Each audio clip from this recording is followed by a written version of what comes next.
Hi, my name is Barb Nangle. I'm the founder of Higher Power Coaching and Consulting. I want to welcome you to my podcast, Fragmented to Whole, Life Lessons from 12-Step Recovery. This is episode 14. Discovery is not recovery, and neither is relief. I spent my entire adult life and some of my adolescence trying to discover who I was and how to be better. Now I understand that I needed to heal. Back then, it was vaguely about being, quote, better. I thought if I just read enough books, went to enough workshops and seminars and retreats, completed enough workbooks, joined enough groups, and practiced just the right kind of spirituality, I would arrive. I honestly didn't know how far I really needed to go before I would, quote, arrive until I came into recovery. I simply had no idea how dysfunctional I was until recovery. My main 12-step program is a people program because I grew up learning dysfunctional ways of thinking and of relating to others that were so deeply entrenched that I couldn't really see them, like a fish not being able to see water. Those patterns that I could see, I thought were good. I didn't realize they were dysfunctional. In fact, I remember thinking that I'd inherited the good qualities of both of my parents and none of the bad. People pleasing is a good example of something I thought was good. I thought I was nice. I came to discover that people pleasing was a quality that I had and that it was dysfunctional. And that I was trying to manipulate people with my behavior, trying to get them to like me or at least think certain things about me, like Barb is nice or Barb is helpful. And I could have stopped there, just discovering that people pleasing is dysfunctional. Okay, noted. Good to know. People pleasing, dysfunctional. But discovery is not recovery. And that is something I see many people who come into the rooms of 12-step recovery do. They discover what their problem is and they think that they're done. So they leave recovery. Or maybe they stick around and never actually do the steps. One of my sponsors likes to say, coming to a 12-step program and not doing the steps is like having a winning lottery ticket and not cashing it in. Well, I was in the discovery phase for almost 40 years before recovery. And yes, I learned a little something here and there, and I changed a little bit here and there. But there is a huge difference between discovery and recovery. Discovery is intellectual. Recovery is behavioral. In recovery, we think in solutions instead of in problems. Recovery means you actually change. Deeply entrenched patterns of thinking and deeply entrenched patterns of behavior change. There was a reading from one of my 12-step daily readers that used a great metaphor for my experience in recovery. It talked about digging up a riverbed and changing the course of the river. This feels like an apt description of my experience in recovery. I feel like the bed of my river has changed course. I know that my neural pathways have changed because I started having completely new thoughts several years ago once I got into recovery. I remember thinking, where did that come from? I've never thought anything like that before. Don't get me wrong, discovery is important, but recovery is the focus. We can discover many helpful things, but we cannot read ourselves into change. This is a program of action. Action, action, action. As my first sponsor said, we cannot think our way into right action, but we can act our way into right thinking. This is true in my experience and in the experience of the people I've seen who recover. Becoming an information gatherer is a form of control itself. We think if we gather enough information, we can reason out a solution without doing the actual work of recovery. We cannot. If we could have, we would have. This is why many meetings end with a quote, "It works if you work it, so work it, you're worth it." It's not, "It works if you read it." And we cannot recover alone. This is a we program. We recover together. We are compulsive and obsessive in isolation, and we heal in community. We need to interact with others in recovery to practice the principles and tools that bring about real recovery. The key to moving from discovery to recovery is the desire to recover from whatever your fellowship addresses. That's tradition 3.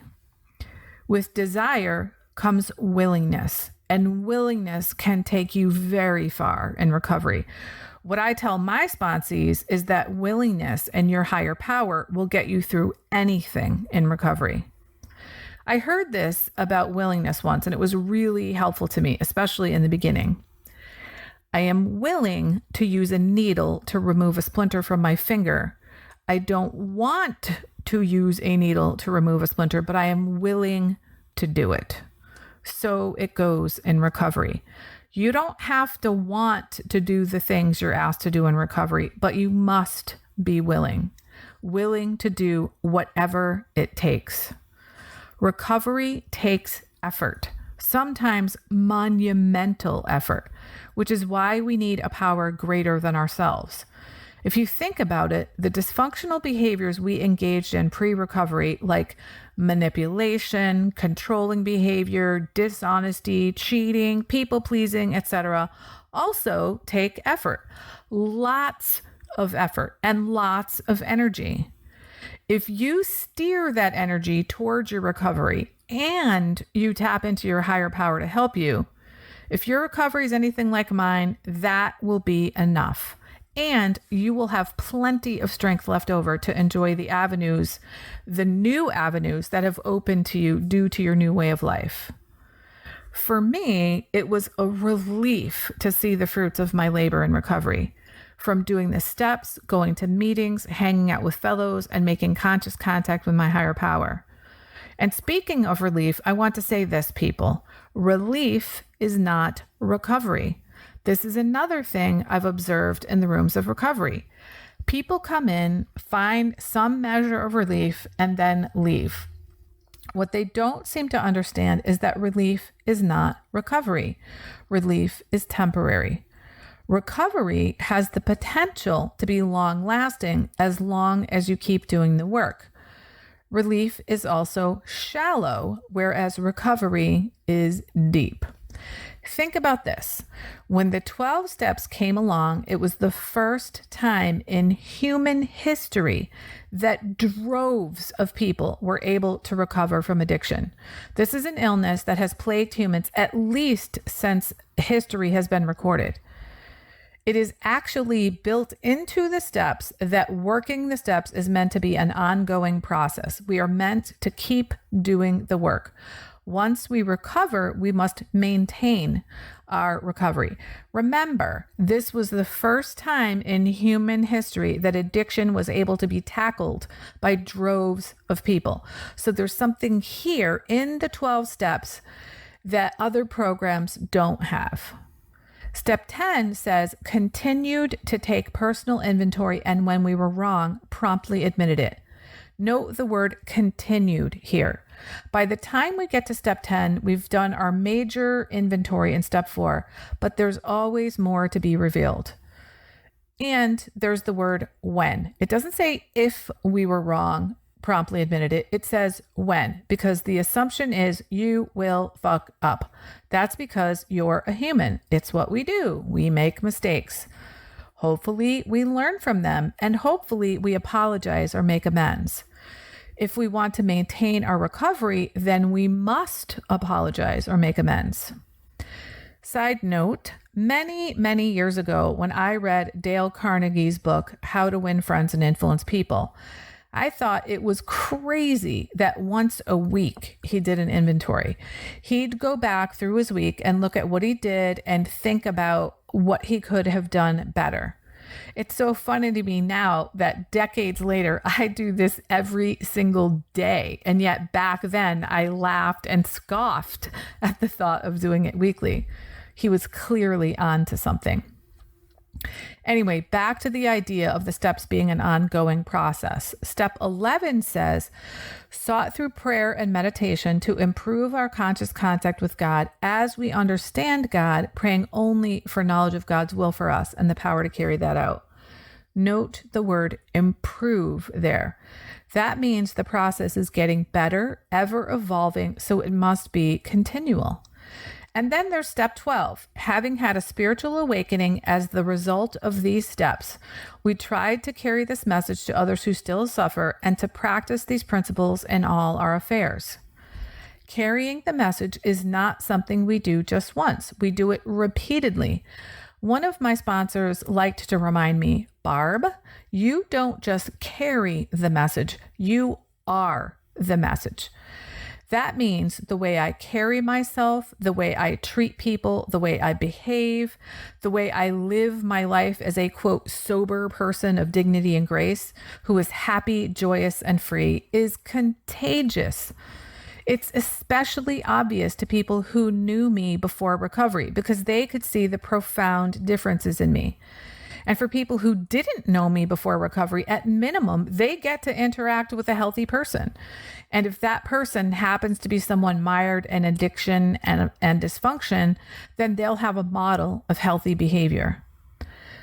This makes me think of a couple things one of my yoga teachers said recently. First, she said, health equals power. I was like, whoa, that really resonated as true in my experience. When I was exceedingly unhealthy before recovery, I was drained of energy, of power.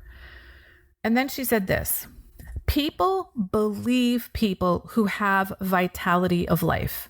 It's not good and it's not bad. It's just true because they know that vital people take care of themselves. I was like, damn.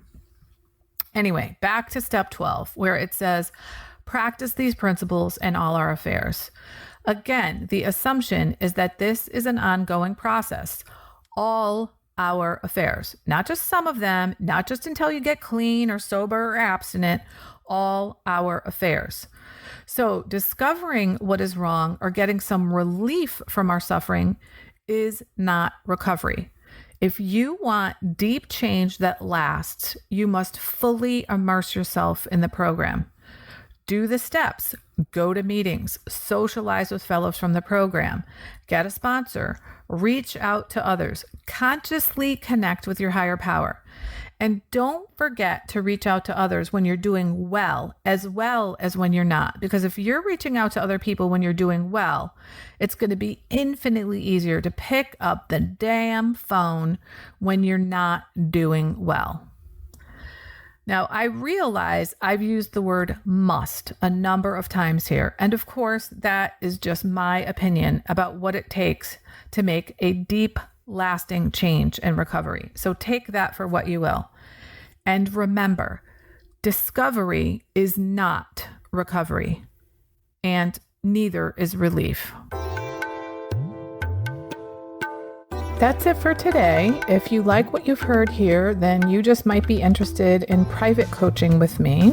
If that sounds like you, head on over to my website, which is higherpowercoachingandconsulting.com, and click on the contact menu. I'd be happy to schedule a consultation with you to help you make lasting changes in your life, like I've made deep, lasting changes in my life. My ideal client is someone who is ripe for change, but I'll coach anyone who wants to be happy, joyous, and free. So if that's you, shoot me an email. I'd love to hear from you. Thanks for listening. Be sure to like and subscribe so you can be sure to get future episodes of my podcast. Thanks again.